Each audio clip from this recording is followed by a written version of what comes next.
ძალიან ბევრ პლანს მოიცავს მართლაც ეს მდგომარეობა და ეს გადაწყვეტილება თუ განზრახვა. მე უნივერსიტეტთან მარტო უნივერსიტეტის კურსდამთავრებულობა არ მაკავშირებს. მე ვიყავი უნივერსიტეტის თანამშრომელი, მე ვიყავი როცა პარლამენტში გახდით განათლებისა და განათლების კომიტეტის მუდმივად წევრი და შესაბამისად ყველა იმ რეფორმის თუ რაღაცა მოძრაობის მონაწილე, რაც განათლების სისტემაში ამ წლების განმავლობაში იყო. პრობლემები იყო ყოველთვის და პრობლემები არის დღესაც.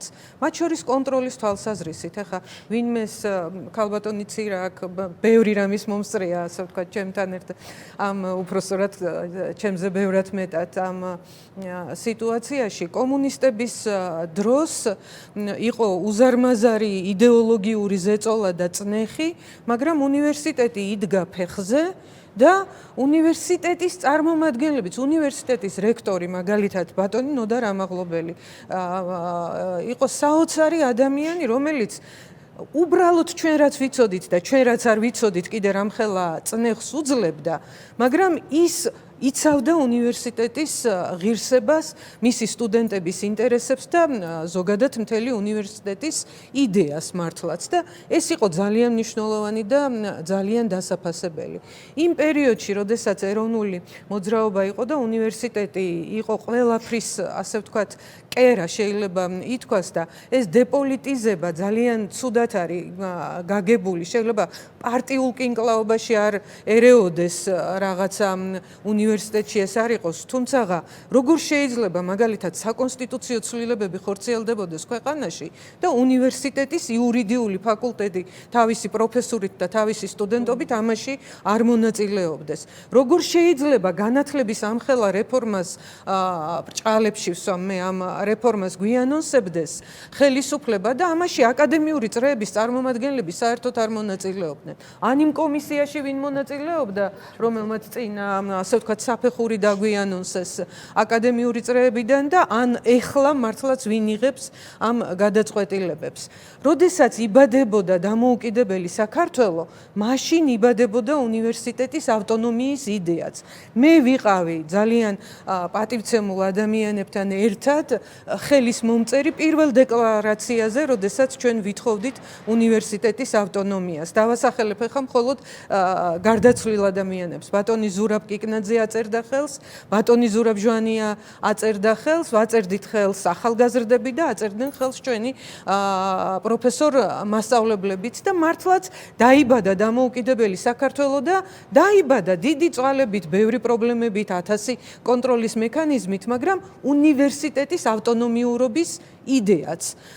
შემდგომშიც იყო ბევრი პრობლემა და მე მახსოვს წინა ხელისუფლების დროსაც იყო ეს პრობლემები და ქალბატონ ცირასაც ახსოვს ალბათ ხო მთელი ჩაკეტვა პროფესურის რაღაც აუდიტორიებში და ასე შემდგომ, მაგრამ რაც ახლა ხდება, ასეთი ფეხით გადავლა მთელ აკადემიურ წრეებზე და უნივერსიტეტის იდეაზე და მე აბსოლუტურად ვეთანხმები ქალბატონ ირინას იმაში, რომ დღეს კი შეიძლება უფრო რთულ მდგომარეობაში ჩანდეს, მაგრამ მე აბსოლუტურად ვიზიარებ თქვენს მოსაზრებას, რომ ეს დიდი განსაცდელი დგას თბილისის სახელმწიფო უნივერსიტეტის წინააღმდეგაც. როგორც მაგალითად, რა ვიცი, რა ვთქვა, ღვინო და არაყი, ღვინო და კოკა-კოლა, ან თუ გნებავთ თეთრი ღვინო და შავი ღვინო არ შეიძლება ერთმანეთში შეურიო და ამით უკეთეს შედეგს ვერ მიიღებ, ისე წარმოუდგენელია, რომ ორი აი ამ მართლაც განსხვავებული და ძალიან დიდი ინსტიტუციის ერთმანეთის ესე მექანიკური შერევით ჩვენ რამე უკეთესზე ვიფიქროთ. რეფორმა რას ნიშნავს? რეფორმა ნიშნავს იმას, რომ რაღაც არის, მოძველდა, ან ვეღარ ასრულებს თავის ფუნქციას და რაღაცა უკეთესზე უნდა ვიფიქროთ. მოდი დავსვათ შეკითხვა. ვისთვის არის უკეთესი ის, რაც ხდება? ვის აყენებს უკეთეს მდგომარეობაში? ტექნიკურ უნივერსიტეტზე აგერ ვსაუბრობთ. უნივერსიტეტის წარმომადგენლები ძალიან ბევრი ხმამაღლა, მაგრამ ძალიან ბევრი ჯერ კიდევ ჩუმად ამბობს, რომ ეს არის აბსოლუტურად მიუღებელი, აბსოლუტურად გაუაზრებელი და გაუთვლელი. მეც არ მესმის, გულწრფელად გეტყვით, არ მესმის ბოდიში. მეც არ მესმის. ამბობენ, რომ რაღაც კვლევაზე იყო დაყრდნობილი და როგორ შეიძლება ამხელა რეფორმას აანონსებდე და ეს კვლევა იყოს ჯერ ერთი უცნობი, მაგრამ მეორეც ბაზრის კვლევა არ არის ის, რითაც უნდა განსაზღვრო შენ გნებავთ ფაკულტეტების რაოდენობა, გნებავთ მიმართულებები და გნებავთ. მაგალითად, მე ფილოლოგი ვარ. შეიძლება ბაზარმა საერთოდ არ აჩვენოს მოთხოვნილება ფილოლოგიის ფაკულტეტზე, მაგრამ ეს აუცილებლად საჭიროა. ინჟინერიაზე და ინდუსტრიაზე ვლაპარაკობდით. ქვეყანა, რომელიც, რა ვიცი, მსოფლიო ტექნოლოგიურ საუკუნეში არის შებიჯებული, ხომ? და ჩვენ მაგალითად გზებს ჩვენ თვითონ ვერ ვაშენებთ, ხომ?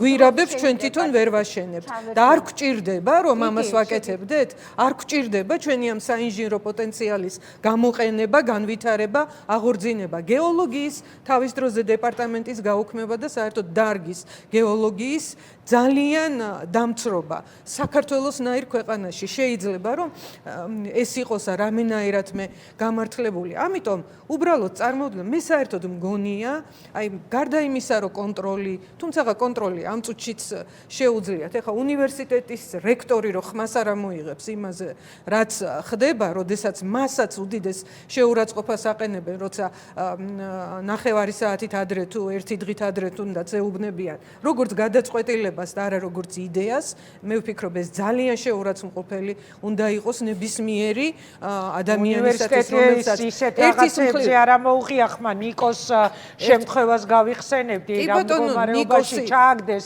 როგორც ემეს ალბათ გაიხსენებს მერე, ხო, ამასაც, მაგრამ სტუდენტები ვერ იღებენ ამისგან მაშინ არ ამოიღეს ხმა. პროფესორ მასწავლებლების რაოდენობა რომ შემცირდება, უბრალოდ ამაზე ორი აზრი არ არსებობს. სტუდენტები აბსოლუტურ გაურკვევლობაში აღმოჩნდნენ, აბიტურიენტები განსაკუთრებით, სად უნდა ჩააბარონ, რა უნდა მოხაზონ, რა უნდა აირჩიონ. ჩვენ ერთი ამბავი ავტეხეთ ხო მართლაც, რომ არჩევანი იზღუდებოდა და ეხლა არჩევანია აბსოლუტურად გაბუნდოვანებული. საერთოდ რა არჩევანზეა ლაპარაკი?